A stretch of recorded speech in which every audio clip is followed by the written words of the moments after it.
자, 그러면 어떻게 비슷하게 나오는지 한번 보세요.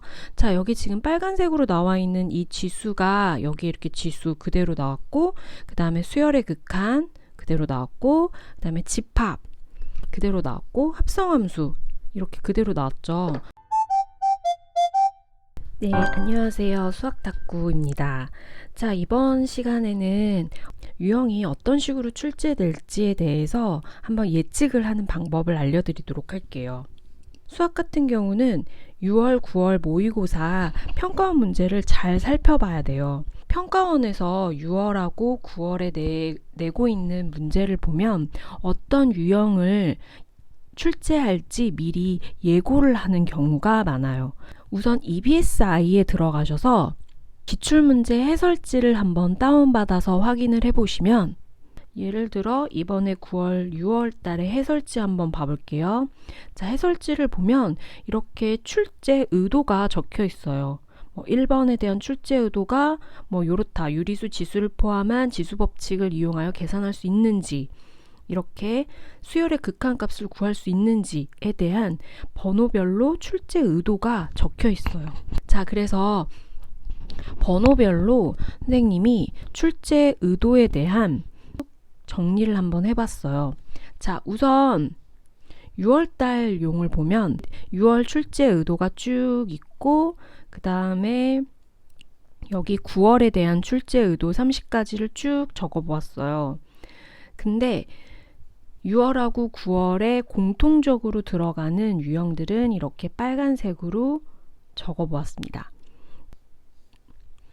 6월하고 9월에 지금 공통적으로 들어가 있는 유형이 총 18개가 들어가 있어요. 그래서 그 18개에 대한 유형을 먼저 최우선적으로 정리를 해주시고, 그 다음에 6월하고 9월은 모의고사 범위가 다르기 때문에 각각 추가되는 유형이 조금 더 있어요. 그래서 6월에 추가되는 유형, 그 다음에 9월에 추가되는 유형들을 확인을 해보면 6월, 9월 공통 유형은 18개, 그리고 6월과 9월에 추가되는 유형 포함해서 총 40개의 유형이 나오고 있어요.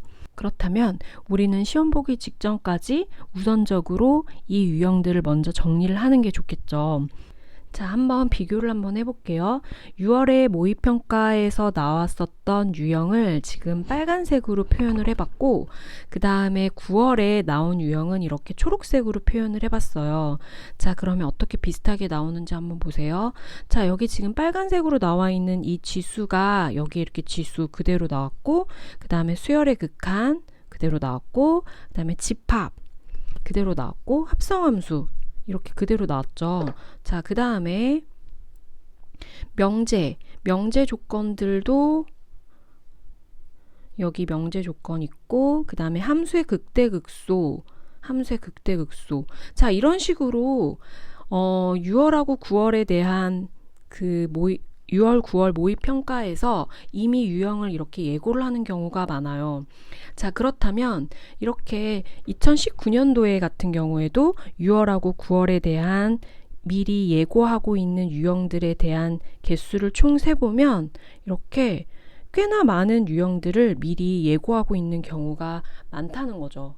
자, 그렇다면 우리가 이렇게 숫자를 세보면 총 이렇게 25개 정도의 유형을 미리 예고를 해주는 경우가 많고요.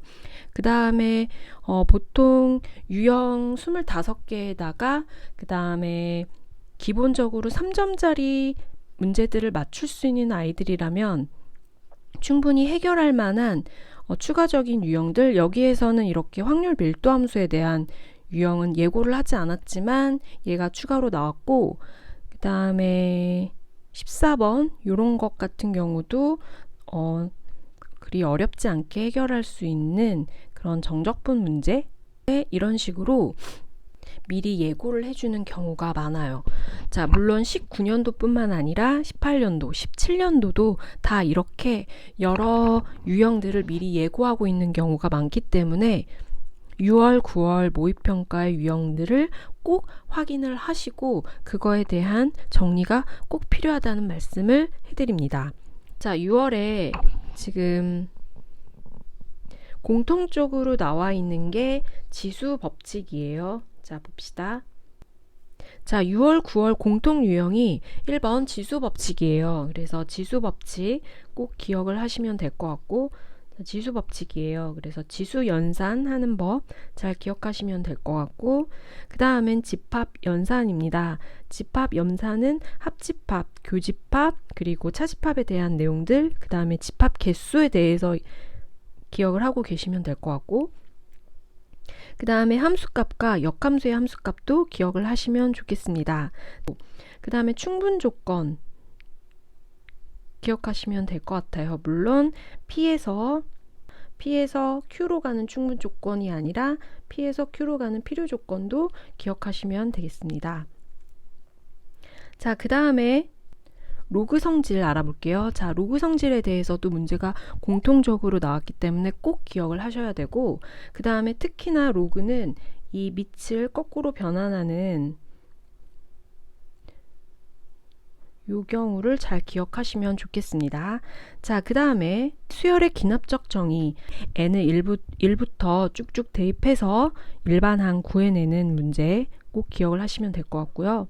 자, 그 다음 자, 여사건의 확률인데 적어도에 대한 내용이 있는 게 바로 여사건이죠. 근데 여사건은 이미 6월하고 9월에 계속 나오고 있기 때문에 아마 시험에 나올 것 같습니다. 유리함수하고 무리함수 그래프 그리는 거, 유리함수의 점근선, 그 다음에 무리함수는 꼭지점과 어떤 방향으로 그래프가 그려지는지에 대한 내용들 잘 기억하시면 될 것 같고요. 그 다음에 등차 수열, 등차 중항 얘기가 나왔는데 등차 수열의 일반항 기억하시면 될 것 같고, 등차 중항 기억하시면 되겠습니다. 자, 등차 중항 만약 ABC가 등차 수열일 때 EB는 A 플러스 C죠. 요 공식 기억하시면 되고요. 그 다음에 함수의 연속 조건, 함수값과 극한값이 같다라는 조건 기억하시고 문제 풀어주시면 되겠습니다.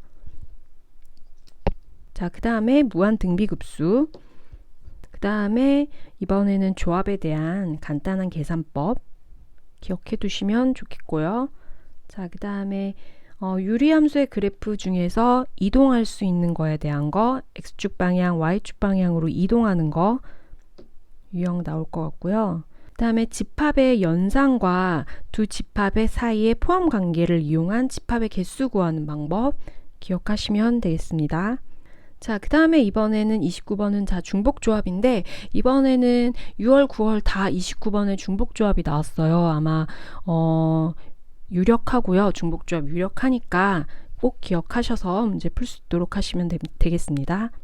자, 그 다음에는 9월 달의 공통 유형인데 시그마의 합 구하는 공식 자 기억하시면 되고요. 그 다음에 공통적으로 나왔던 게 함수의 극한 다항함수 구하는 스타일이에요. 무한대분의 무한대꼴과 0분의 0꼴을 이용한 fx의 다항함수를 구해내는 법 기억을 하시면 되겠습니다. 그리고 마지막으로 나오는 공통 유형은 공통으로 출제됐었던 유형은 등비수열의 일반항과 등비수열의 합공식을 이용한 문제풀이입니다. 자, 그래서 이게 총 18개의 유형이 공통 유형으로 나왔고 6월에 개별적으로 나왔었던 유형 한번 다시 또 정리를 해볼게요. 9월 달에 5번부터 확인하면 되겠습니다. 개별 유형이에요. 자, 5번에 들어가 있는 거 경우의 수 있었고 6번 정적분의 값을 구할 수 있는지에 대한 얘기가 있었습니다. 자, 그 다음 8번 조건부의 확률 구할 수 있는지에 대한 얘기가 나왔고 10번 수열의 극한의 대소 관계에 대한 얘기가 나왔어요. 얘는 이제 제곱을 해서 n으로 나눈 값에 대한 극한 값을 구하면 되는 거였고 자, 13번은 정규분포 구할 수 있는지에 대한 얘기가 나왔습니다. 정규분포 표준화하는 방법, 공식 잘 기억하시면 되겠습니다. 자, 15번 두 곡선으로 둘러싸인 부분의 넓이를 구할 수 있는지에 대한 얘기가 나왔는데 정적분해서 구할 수 있는지에 대한 여부를 물어보는 문제였어요. 자, 그 다음에 정적분의 정의를 이용하여 시계값을 구할 수 있는지에 대한 n분의 k를 x로 설정하는 정적분과 급수의 문제였습니다. 약간 어렵게 나왔는데 잘 기억해 주시기 바랄게요. 자, 20번은 빈칸 채우는 문제인데 이거는 조건에 맞는 확률에 대한 문제였어요. 자, 그 다음에 21번은 함수 그래프를 찾아내고 미분의 성질을 이용을 하고 그 다음에 사이값 정리를 이용을 해서 기억, 니은, 디귿의 명제, 참고짓을 판별할 수 있는지에 대한 문제였습니다. 자, 25번은 모평균의 실내 구간 추정 문제였어요. 공식 꼭 기억하시기 바랄게요. 자, 27번은 다항함수 미분법을 이용을 해서 3차 방정식의 실근의 개수가 2개인지에 대한 조건을 얘기를 했는데 3차 방정식 실근의 개수가 1개일 때, 2개일 때, 3개일 때의 조건들 기억하시면 될 것 같아요. 자, 3차 방정식의 실근의 개수가 2개인 경우에는 극대극소를 곱했을 때 0이 되는 점을 말하는 거겠죠. 자, 이런 경우에는 3차 방정식의 실근의 개수가 3개인 경우는 극대극소를 곱했을 때 음수일 때, 2개일 경우에는 극대극소를 곱했을 때 0일 때, 1개일 때는 극대극소를 곱했을 때 0보다 커야 되는 경우 공식 잘 기억을 해주시고 문제 푸시면 되겠습니다.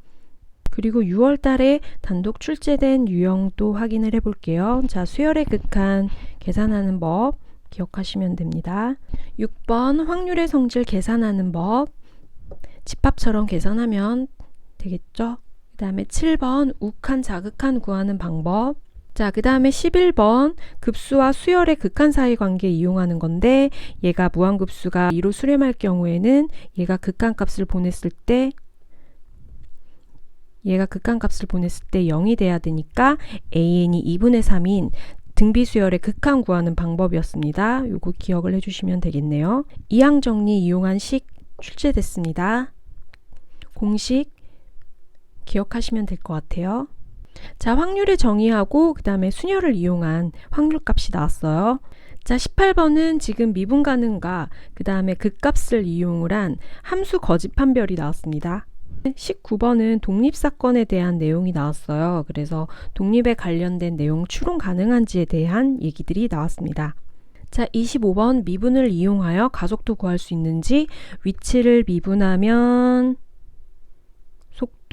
속도를 미분하면 가속도인 가장 기본적인 문제니까 공식 기억하시면 될 것 같아요. 그 다음에 27번 부등식이 항상 성립하는 도함수법 이용을 한 게 나왔는데 이 경우에는 fx를 한쪽으로 몰았을 때 만약 3차 그래프가 이 구간 내에서 가장 최소값이 항상 0보다 크거나 같은 이런 항상 성립하는 케이스, 요거에 대한 내용도 나왔습니다. 다음 교육과정부터 배제가 되고 있는 분할 분배에 대한 내용하고 그 다음에 모비율 추정은 나오지 않은 걸로 봐서 아마 출제 가능성은 많이 떨어질 것 같고요. 킬러 문제에 대한 유형을 한번 확인을 해보면 30번 문제를 보면 등차 수열 접선의 방정식을 이용한 4차 함수식 구하기가 나왔고 그 다음에 18번 조건에 맞는 함수 찾기, 미분 가능과 극값을 이용한 거, 그 다음에 21번도 함수를 추론하는 문제였고요. 30번도 조건에 맞는 유리함수와 3차 함수를 구하는 함수 추론에 대한 내용이 나왔기 때문에 아마 이번 킬러 문제도 조건에 이런저런 조건을 주어진 후 그 조건에 맞는 함수를 구하는 문제가 나오지 않을까 싶습니다. 이렇게 수능에 나올 가능성이 높은 예측 가능한 40가지 유형을 알려드렸는데요. 남은 시간 찬찬히 본인이 기억 못하고 있는 유형이나 공식을 끝까지 잘 챙겨서 아쉬운 마음이 들지 않도록 하는 게 좋겠죠. 이렇게 매년 친절하게 유형을 예고하고 있으니까 앞으로도 예비 고3들도 잘 기억해두고 미리 유형을 대비하면 좋겠습니다.